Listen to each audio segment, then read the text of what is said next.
Hello and welcome everyone on this YouTube platform of JV's IS. So once again, I welcome you all in this session that is Explore International Relations through MAP Prelims Series 2023. So this is our fourth session. So in this session, today we'll be discussing India south Asia that is India Sri Lanka relations.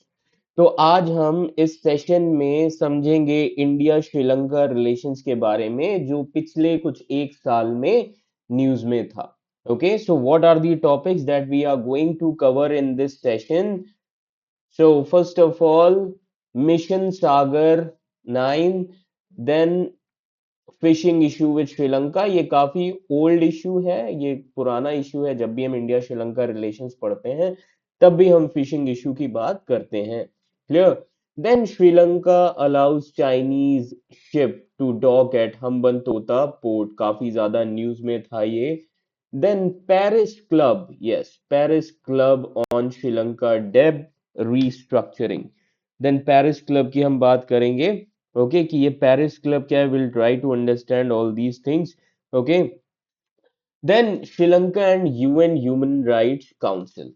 तो ये कुछ topics हैं जो पिछले एक साल news में काफी ज्यादा रहे थे। Clear everyone.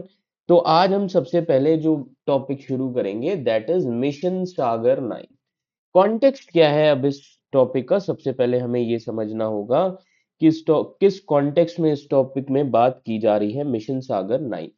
तो सबसे इंपॉर्टेंट चीज जो है that is, now try to understand, with overarching aim of providing critical medical aid to Sri during ongoing crisis। जैसा कि हम सभी को पता है, Sri Lanka is going through a tough phase that is economic crisis। Clear everyone? So now first of all, India ने INS घड़ियाल भेजा as a part of mission Sagar 9 reach Colombo. Clear. INS घड़ियाल क्या है, ये एक Magar class amphibious warfare vessel है Indian navy का। अब आप कहेंगे कि सर आईएनएस घड़ियाल, ओके, ये मगर क्लास क्या है? तो देखो, जब आप साइंस एंड टेक पढ़ते हो, science and tech, science and tech में एक टॉपिक होता है जिसका नाम है वॉरशिप्स। टॉपिक है जिसका नाम है types of warships. So there are different types of warship. Warship क्या होता है? Warship is a naval ship build primarily for naval warfare. ये किस लिए बनाए जाते हैं? Primarily for naval warfare. This much is clear to all of you. So there are different types of warships, different types के warships होते हैं। थोड़ा आपके इंफॉर्मेशन के लिए बता देते हैं। Like aircraft carriers, aircraft carriers, समझ में आ रहा है? Okay. Then another cruisers, cruisers होते हैं। देन डेस्ट्रॉयर्स होते हैं, destroyers. Then frigates,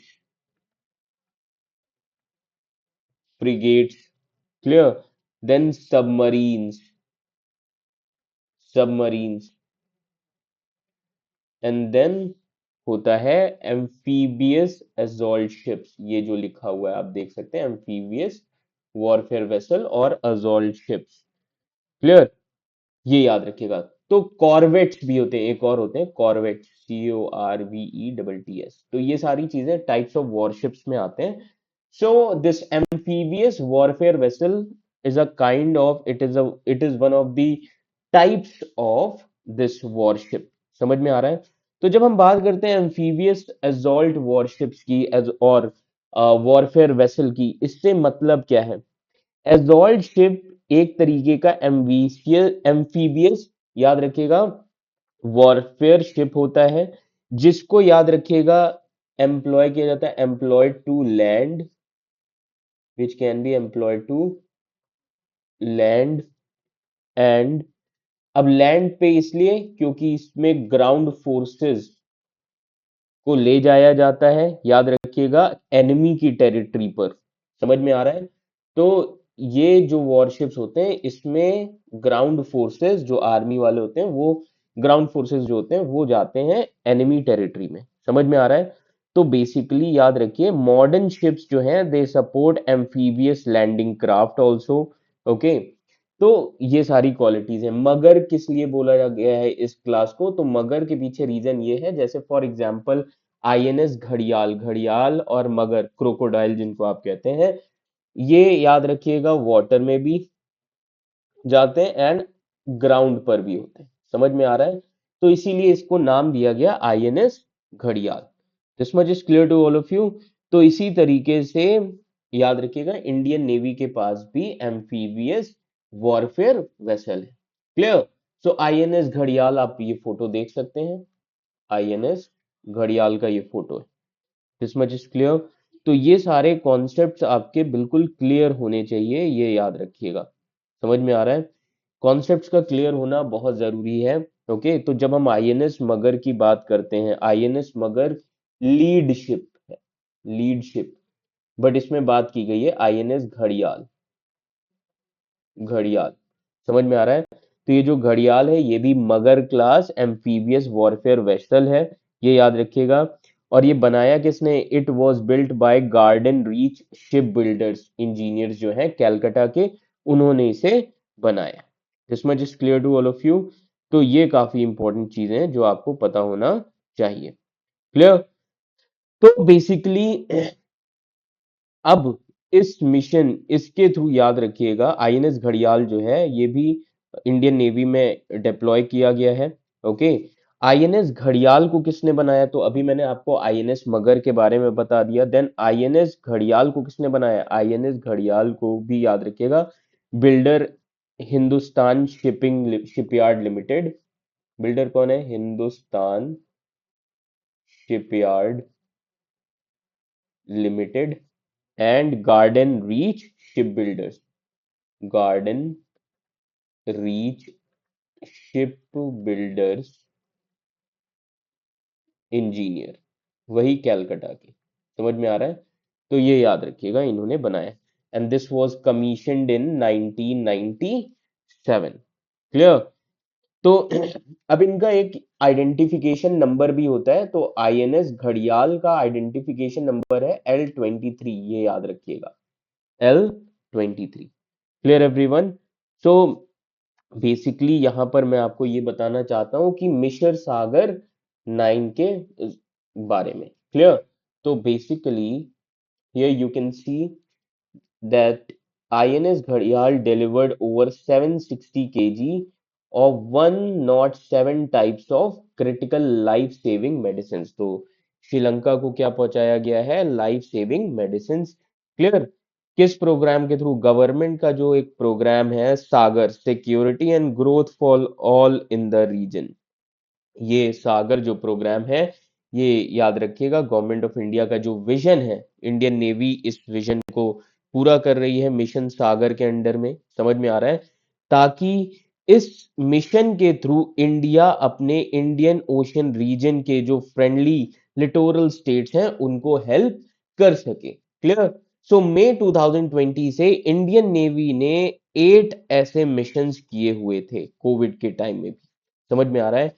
deploying 10 ships to 18 friendly foreign countries। Clear? तो श्रीलंका के साथ सागर 9। Clear everyone? तो बेसिकली इसमें, इस मिशन में होता क्या है, इस मिशन में क्या हुआ था? डिलीवर की गई थी ह्यूमैनिटेरियन असिस्टेंस, प्रोवाइड की गई थी हमारे नेबर को। क्लियर? पर्सनल भेजे गए थे शिप से। क्लियर? तो बेसिकली याद रखिएगा, ये असिस्टेंस प्रोवाइड करने के लिए यूज किया गया। क्लियर?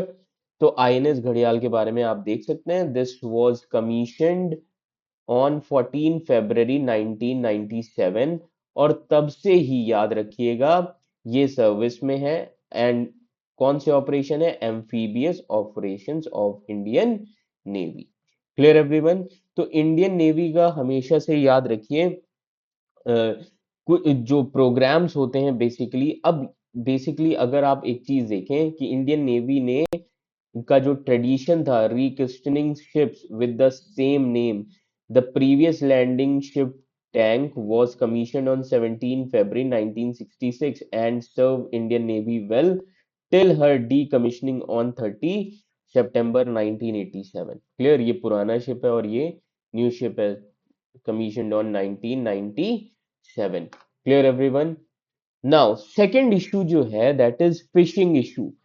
फिशिंग इशू काफी इंपॉर्टेंट इशू है। इंपॉर्टेंट इसलिए क्योंकि जब भी आप इंडिया श्रीलंका रिलेशंस पढ़ते हैं वहां पर फिशिंग इशू के बारे में आप पढ़ेंगे ही पढ़ेंगे। समझ में आ रहा है? तो फिशिंग इशू काफी ज्यादा इंपॉर्टेंट है आपके एग्जाम के लिए भी। क्लियर? तो अब हम सबसे पहले बात करते हैं फिशिंग इशू की। Sri Lankan and Indian fisherman issue have been in news recently, अभी भी था। तो अब आप ये मैप देख सकते हैं, दिस इज रामेश्वरम।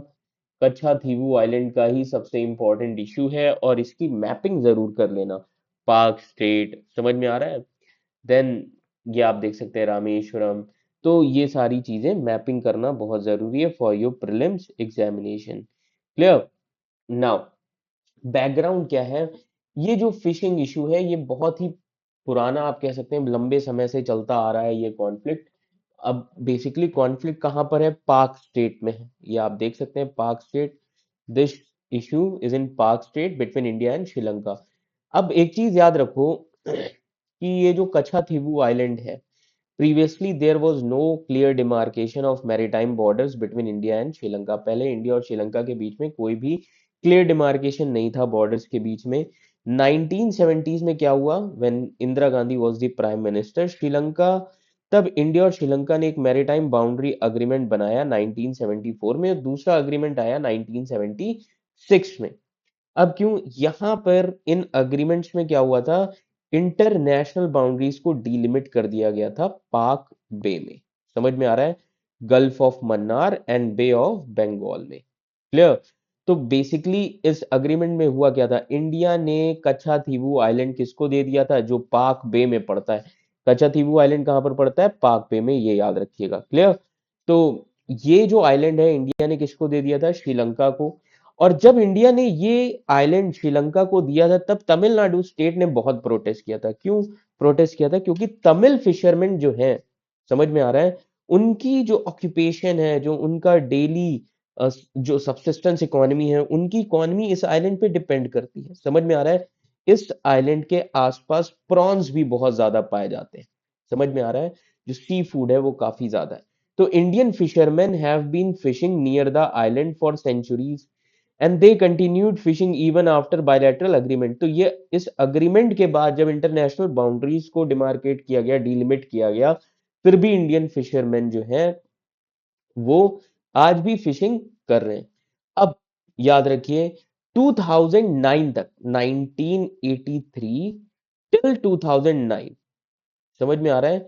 ये जो टाइम पीरियड है, इस टाइम पीरियड में श्रीलंका में चल रहा था civil war. Sri Lanka was facing civil war, civil war. Clear? तो इस टाइम पीरियड में अगर इंडियन फिशरमैन चले भी जाते थे कच्छातीवू के पास, कच्छातीवू आइलैंड के पास फिशिंग करने के लिए, तो श्रीलंका ज्यादा एक्शन नहीं लेते थे। क्यों? क्योंकि वो ऑलरेडी सिविल वॉर अपनी कंट्री में परेशान थे। बट आफ्टर 2009 श्रीलंकन नेवी ने अपने सर्विलांस बढ़ा दिया, जिसकी वजह से टेंशन शुरू हो गया दोनों ही देशों में, India as well as Sri Lanka. तो अब ये शुरू कैसे हुआ? कच्छातीवू आइलैंड की कोई ऐसी इंपॉर्टेंस नहीं है, ये एक वॉल्केनिक आइलैंड है।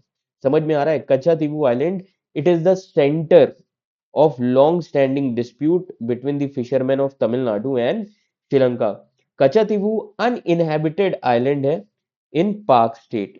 एंड ये कैसे फॉर्म हुआ था? मैंने अभी आपको बताया, वॉल्केनिक इरप्शन के थ्रू। कब? 14 सेंचुरी में। क्लियर? तो ये एक 285 एकड़ लैंड है जो कि इंपॉर्टेंट है फिशिंग एक्टिविटीज के लिए। And this was owned by Raja of Ramnath, that is Ramanathapuram. ये जो आइलैंड है ये किसने खरीदा हुआ था? राजा ऑफ रामनाथ, रामनाथपुरम। और बाद में ये जब ब्रिटिशर्स आए, ये किसका पार्ट बन गया? मद्रास प्रेसिडेंसी का। अब जब ब्रिटिशर्स आए तो सिलोन मतलब श्रीलंका, वो भी कॉलोनी था किसका? ब्रिटिश का। तो ब्रिटिशर्स ने क्या किया? डीलिमिटेशन किया। समझ में आ रहा है? So after the delimitation of gulf of Mannar and Palk strait during British rule, okay, उस समय government of Madras and Ceylon हुआ करते थे। समझ में आ रहा है? तो अब एक चीज याद रखिएगा, बाद में ये जो आइलैंड है, कौन सा आइलैंड, याद रखिए, कच्छातीवू आइलैंड, ये किसका हो गया था, मद्रास प्रेसिडेंसी का। समझ में आ रहा है, मद्रास प्रेसिडेंसी में ब्रिटिश की तीन प्रेसिडेंसीज थी, बॉम्बे, बंगाल एंड मद्रास, तो मद्रास प्रेसिडेंसी के पास चला गया था कच्छातीवू आइलैंड। क्लियर, जब डिलिमिटेशन कर दिया गया था gulf of Mannar and Palk state का। क्लियर। नाउ अब मेन इशू है क्या, बेसिकली मेन इशू इसमें है क्या, अब सबसे इंपॉर्टेंट जो इशू है फिशरमैन को लेकर, 1921 श्रीलंका एंड इंडिया दोनों ने ही क्लेम किया था इस लैंड को फिशिंग के लिए। समझ में आ रहा है, और तब से ये dispute unsettled. Clear. Now this island is not strategically important for India, not at all. Clear. But this is important for Indian fishermen because this island is associated with fishermen's livelihood। समझ में आ रहा है क्यों, मैंने अभी आपको बताया, सराउंडिंग सीज जो है कच्छातीवू आइलैंड के, वहां पर प्रॉन्स काफी ज्यादा है, सी फूड काफी ज्यादा है। And in 1974 Katchatheevu was ceded to Sri Lanka. ये किसको दे दिया गया, श्रीलंका को, through India Sri Lanka maritime agreement, ताकि मैरीटाइम बाउंड्री जो है पाक स्टेट में उसको सेटल किया जाए। समझ में आ रहा है। दूसरी चीज याद रखिएगा, हर साल 4,000 डिवोटीज रामेश्वरम से विजिट करते हैं 110 years old Saint Anthony's Church on this island. समझ में आ रहा है, तो ये थोड़ा कुछ फैक्ट्स है। अब दूसरा अग्रीमेंट, एक तो पहला अग्रीमेंट हुआ 1974, दूसरा 1976 में। Now during the time period of emergency, 1976 में ऑलरेडी नेशनल इमरजेंसी इंडिया में थी। Clear. So another agreement was finalised to determine the boundary in Gulf of Mannar and Bay of Bengal. तो 1976 में जो याद रखिएगा मैरीटाइम बाउंड्री आई, वो किसके बीच में थी, बिटवीन, अब इंटरनेशनल बाउंड्री बनानी थी Gulf of Mannar and Bay of Bengal के बीच में। क्लियर। जिसकी वजह से, इस अग्रीमेंट की वजह से दोनों ही देशों के जो फिशरमैन हैं वो किसी भी कंट्री के वाटर्स में फिशिंग नहीं कर सकते, मतलब रेस्ट्रिक्शंस लगा दी गई थी। ओके। एंड यहीं से with the establishment of exclusive economic zones by two countries, India Sri Lanka ने अपने सोवरेन राइट्स को, याद रखिएगा, एक्सरसाइज करना शुरू किया living and non living resources जो है अपने अपने जोन्स में। Clear. So the fishing vessel and fisherman of India shall not engage in fishing in the historic waters. Okay. Territorial C and exclusive economic zone of Sri Lanka, मतलब India के जो fisherman हैं उन्हें अब टेरिटोरियल सी जो है श्रीलंका का एक्सक्लूसिव इकोनॉमिक जोन, वहां पर फिशिंग नहीं कर सकते। और same case with Sri Lanka also, Sri Lanka के भी फिशरमैन जो हैं वो इंडिया के हिस्टोरिक टेरिटोरियल सी वाटर एक्सक्लूसिव इकोनॉमिक जोन में बिना, याद रखिएगा, याद रखिए कि इंडिया के भी टेरिटोरियल वाटर्स में श्रीलंका के फिशरमैन फिशिंग नहीं कर सकते। समझ में आ रहा है, बिना परमिशन के ये चीजें नहीं हो सकती। This much is clear to all of you. तो ये था पूरा इशू। क्लियर। तो इसीलिए ये इशू काफी लंबे समय से चलता आ रहा था। तो अगर हम इंडिया श्रीलंका रिलेशंस की बात करें, इंडिया एंड श्रीलंका, याद रखिएगा, India and Sri Lanka have a long history of cultural, religious, as well as trade ties also. Okay, since ancient times. Okay, and the most important link between India and Sri Lanka, that is cultural ties. Okay, now both the countries with many Sri Lankans, they tracing their heritage to India also in terms of Buddhism which was originated in India. Okay, and it is also an important religion in Sri Lanka also. Clear. Now if we talk about economic ties between India and Sri Lanka, अगर हम economic ties की बात करेंगे, okay, so India is Sri Lanka's third largest export destination. India Sri Lanka का third largest export destination. समझ में आ रहा है, after US and UK. Clear everyone, ये याद रखिएगा। And India is also a major investor in Sri Lanka. Then India और श्रीलंका के बीच में कौन कौन सी डिफेंस एक्सरसाइजेज होती हैं, ये आपके प्रीलिम्स के लिए इंपॉर्टेंट है। Defence exercises between India and Sri Lanka, याद रखिएगा, मित्र शक्ति, मित्र शक्ति, ये लिख लीजिएगा अगर नहीं पता है, मित्र शक्ति, ये जॉइंट मिलिट्री एक्सरसाइज है, joint military exercise. Clear? Then SLINEX, SLINEX क्या है याद रखिएगा, naval exercise, Sri Lanka India naval exercise. This much is clear to all of you, so I hope आपको ये फैक्ट समझ में आ गए होंगे। Clear everyone? नाउ अब हम बात करेंगे, Sri Lanka allows Chinese ship to dock at Hambantota port. Clear? तो सबसे पहली चीज, कॉन्टेक्स्ट क्या है, श्रीलंकन गवर्नमेंट ने 16 अगस्त से 22 अगस्त के बीच में चाइनीज रिसर्च शिप जो था युआन वोंग फिफ्थ, इसको परमिशन दे दी थी हम्बन तोता पर आने की। समझ में आ रहा है? तो अब ये सबसे बड़ा कंसर्न है। क्लियर? तो अब न्यूज थी क्या ओवरऑल, मैं आपको बता देता हूं कि चाइनीज शिप जो है ये Yuan Wang 5, clear, this was en route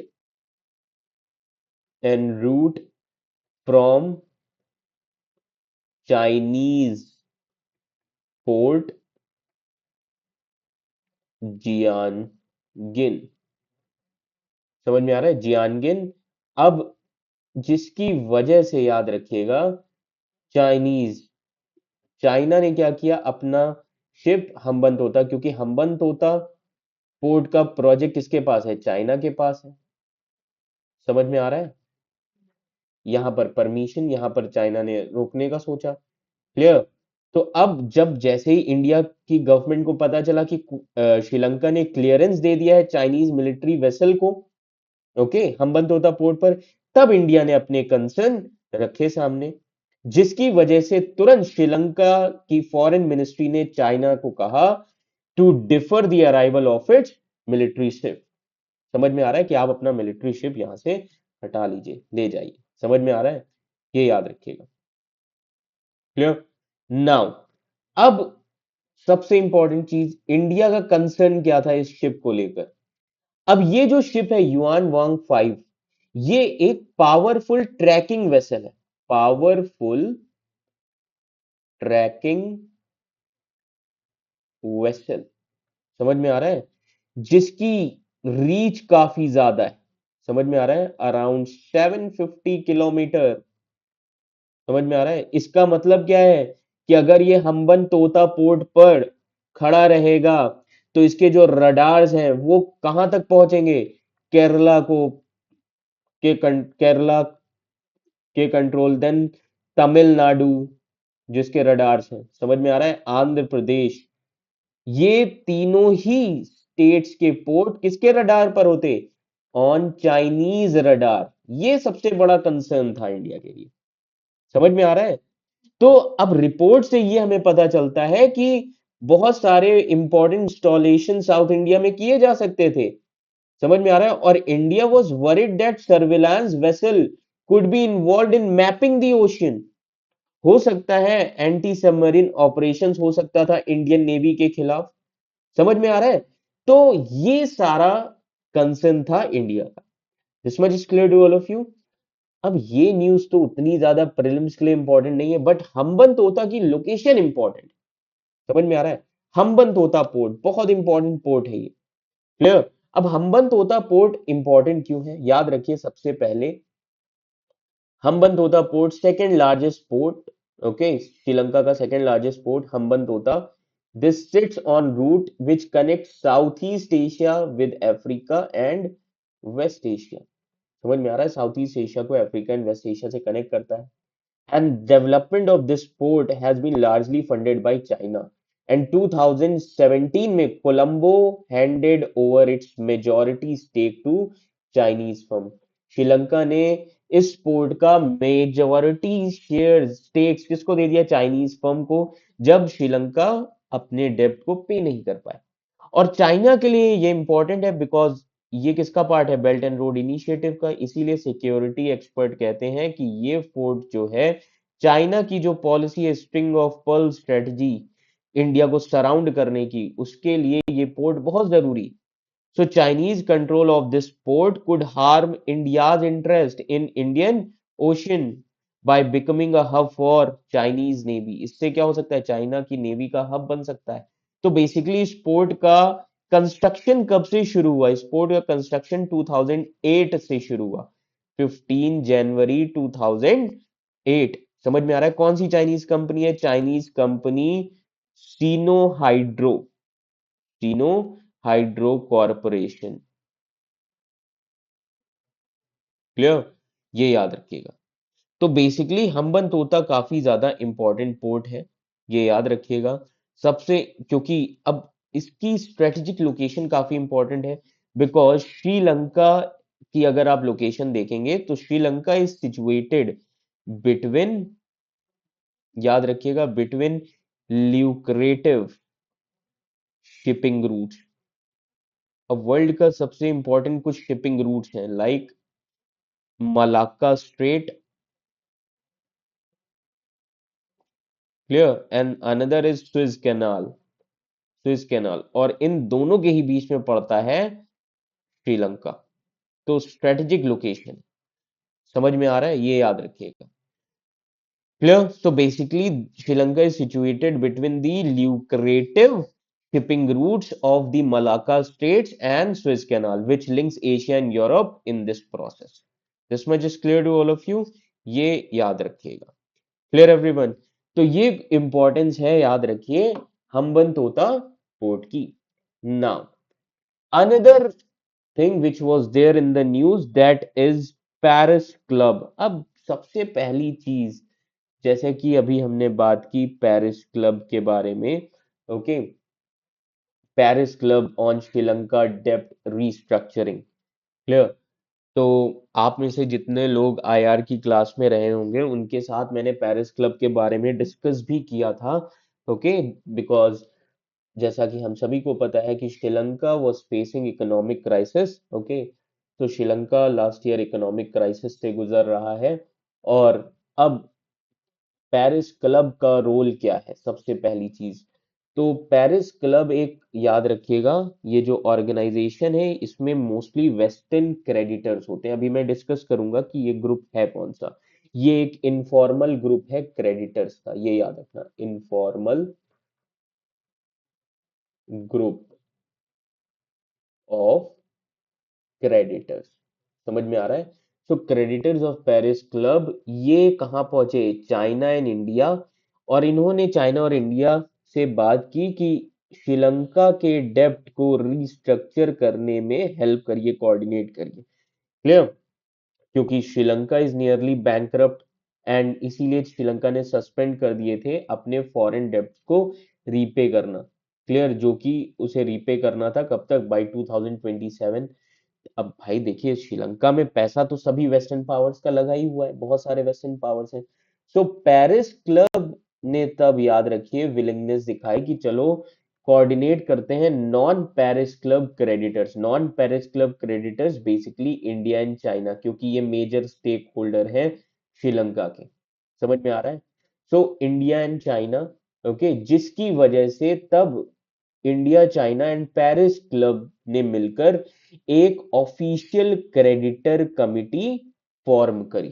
समझ में आ रहा है। अब इस ऑफिशियल क्रेडिटर कमिटी ने कहा, जहां पर चाइना और इंडिया भी हैं, कि चाइना और इंडिया साथ में मिलकर काम करेंगे पेरिस क्लब के साथ, जिससे श्रीलंका की हेल्प की जा सके और श्रीलंका को $2.9 बिलियन का रेस्क्यू पैकेज दिलवाया जा सके आईएमएफ से। समझ में आ रहा है। सो इंडिया एंड चाइना, याद रखिएगा, अब आपसे प्रीलिम्स में स्टेटमेंट पूछ दिया गया, India and China are Paris Club members, that statement is wrong. So India and China are non Paris Club official bilateral creditors to Sri Lanka. India और चाइना ने बायलैटरली श्रीलंका को हेल्प की है। नाउ पेरिस क्लब है क्या, पेरिस क्लब में याद रखिएगा मोस्टली वेल वेस्टर्न पावर्स है। समझ में आ रहा है, मोस्टली वेस्टर्न क्रेडिटर कंट्रीज हैं, बायलैटरल वेस्टर्न क्रेडिटर। क्लियर, अब ये कब बना था, ये फॉर्म हुआ था 1956 में। हेडक्वार्टर कहां पर है, पेरिस, फ्रांस में। समझ में आ रहा है, ये याद रखिएगा। So basically Paris club has 22 permanent members, and most of the members are Western European powers and Scandinavian nations, US, UK and Japan. So ज्यादातर कौन है? Western powers. इसका रोल क्या है? इनका रोल है कि कोऑर्डिनेटेड और सस्टेनेबल सॉल्यूशन लाया जाए अगर कोई भी बोरोवर कंट्री डिफिकल्टी फेस कर रही है पेमेंट में। समझ में आ रहा है कि उस कंट्री को किस तरीके से क्राइसिस से बाहर निकाला जाए। Clear everyone? तो Australia, Austria, Belgium, Canada, Denmark, Finland, France, Germany, Israel, then Ireland, Russia, South Korea, UK, US, ये सब मेंबर हैं किसके? पेरिस क्लब के। क्लियर? Then common framework. अब कॉमन फ्रेमवर्क क्या है? G20 काफी ज्यादा न्यूज में है। क्लियर? सो G20 का जो कॉमन फ्रेमवर्क प्लान है, ये एक प्रोग्राम है, ओके, जो सेटअप किया गया था कोविड 19 से जितनी भी पुअर कंट्रीज की इकोनॉमी खत्म हो गई है उसको फिर से रिवाइव किया जाए। याद रखिएगा, G20 का कॉमन फ्रेमवर्क प्लान है जो जिसमें प्रोग्राम सेट किए गए हैं कि जितनी भी कंट्रीज, जो भी पुअर कंट्रीज है, जहां की इकोनॉमी पूरी तरीके से, याद रखिए, ध्वस्त हो गई है, ओके, उसको फिर से रिवाइव किया जाए। क्लियर? उन इकोनॉमीज को फिर से रीस्ट्रक्चर किया जाए। So to help those poor countries, अब बार बार ध्यान दीजिए, मैं बात कर रहा हूं पुअर कंट्रीज की। समझ में आ रहा है? Poor countries to restructure their debt and deal with insolvency and protracted liquidity problems। क्या श्रीलंका कॉमन फ्रेमवर्क का पार्ट होगा? नहीं, श्रीलंका इस फ्रेमवर्क का पार्ट नहीं है क्योंकि श्रीलंका मिडिल इनकम कंट्री में आता था उस समय पर। समझ में आ रहा है? और ये फ्रेमवर्क किसके लिए आया था उस समय कोविड टाइम्स में? पुअर कंट्रीज के लिए। उस समय श्रीलंका किस कैटेगरी में? मिडिल इनकम कंट्री, इसलिए श्रीलंका इसका पार्ट नहीं। Clear everyone? ये सारी चीजें ध्यान रखना, क्वेश्चन यहीं से तुम गलत कर सकते हो। समझ में आ रहा है? ये माइन्यूट माइन्यूट इंफॉर्मेशन पर आपको फोकस करना है। Then Sri Lanka and UN human rights Council. Yes, so India abstained from voting on resolution against Sri Lanka at UN Human Rights Council। अब इंडिया ने क्यों एब्सटेन किया? अब एक चीज याद रखिए, रेजोल्यूशन जो था जिसका टाइटल था promoting reconciliation, accountability and human rights in Sri Lanka, ये रेजोल्यूशन लाया गया। समझ में आ रहा है? So resolution was adopted with 20 nations voting in favor voting in favor in the 47 member of United nation human rights council. 7 against में थे इंक्लूडिंग चाइना एंड पाकिस्तान, और 20 मेंबर एब्सेंट थे, that means India, Japan, Nepal, Qatar, इन्होंने vote ही नहीं किया। समझ में आ रहा है? तो इंडिया ने एब्सटेन कर दिया, वोट नहीं किया। Okay, so India abstained from voting while observing that Sri Lanka's progress in implementing commitment on 13 constitutional amendment ये डिले हो रहा है। समझ में आ रहा है? तो इंडिया ने फिर भी वोट नहीं किया जबकि श्रीलंका ने अभी तक अपना प्रॉमिस पूरा नहीं किया है 13 कॉन्स्टिट्यूशनल अमेंडमेंट एक्ट का। समझ में आ रहा है? तो ये याद रखिएगा, इंडिया ने फिर भी कुछ नहीं कहा। क्लियर? अब 13 कॉन्स्टिट्यूशनल अमेंडमेंट एक्ट है क्या श्रीलंका का? 13 कॉन्स्टिट्यूशनल अमेंडमेंट एक्ट पास किया गया था 1987 में, जिसमें यह कहा गया था कि मेजर गवर्नमेंट जो है श्रीलंका की, वो पावर्स को डिवॉल्व करेगी प्रोविंशियल काउंसिल्स में, मतलब प्रोविंशियल काउंसिल्स को पावर दी जाएंगी। Okay, so which were establish to govern island 9 provinces, जिससे जो श्रीलंका आइलैंड में 9 प्रोविंसेस हैं उनको गवर्न किया जाएगा। Now it is the only constitutional provision on the settlement of long pending Tamil question. यही एक, याद रखिएगा, कॉन्स्टिट्यूशनल प्रोविजन है जो अभी तक पेंडिंग है तमिल इशू पर। समझ में आ रहा है? तो बेसिकली पावर डिवॉल्व करने की बात की गई थी और ये अभी तक, याद रखिए, इंप्लीमेंट नहीं हुआ। Clear? Now UN human rights council क्या है? और एक चीज और बता दूं, अभी रिसेंटली न्यूज में था कि जो बुद्धिस्ट है वहां के, श्रीलंका के, वो पावर देना नहीं चाहते, वो वहां पे, याद रखिए, इस अमेंडमेंट एक्ट को इंप्लीमेंट करना नहीं चाहते, तो ये याद रखना। So UN human rights council was established in 2006 as a part of UN reform process. ये कब बना था? 2006 में। और इस काउंसिल ने रिप्लेस कर दिया था जो यूनाइटेड नेशन कमीशन है ह्यूमन राइट्स का। क्लियर? तो United nation human rights council inter governmental body है यूएन के अंडर में ही, जिसमें 47 स्टेट्स हैं। क्लियर? तो मेंबर्स जो हैं they are elected by UN, United Nation General Assembly. इनके जो मेंबर्स हैं उन्हें इलेक्ट किया जाता है यूएनजीए मतलब जनरल असेंबली के थ्रू, 3 ईयर टर्म्स के साथ, with a maximum of 2 consecutive terms. Clear? Now, they are responsible for promotion and protection of human rights. तो इनका काम क्या है? ह्यूमन राइट्स को प्रोटेक्ट करना। और साल में 3 बार मिलना होता है। It meets 3 times a year to examine human rights violation worldwide. Clear? So its resolution are not legally binding but carry moral authority. इनके resolution legally binding नहीं है but they carry moral authority. Clear everyone? Now, तो ये कुछ चीजें news में थी India Sri Lanka से रिलेटेड। तो अब हम कुछ एमसीक्यूज देख सकते हैं। ओके, तो अभी जो हमने पढ़ा उससे रिलेटेड कौन कौन से एमसीक्यूज हैं।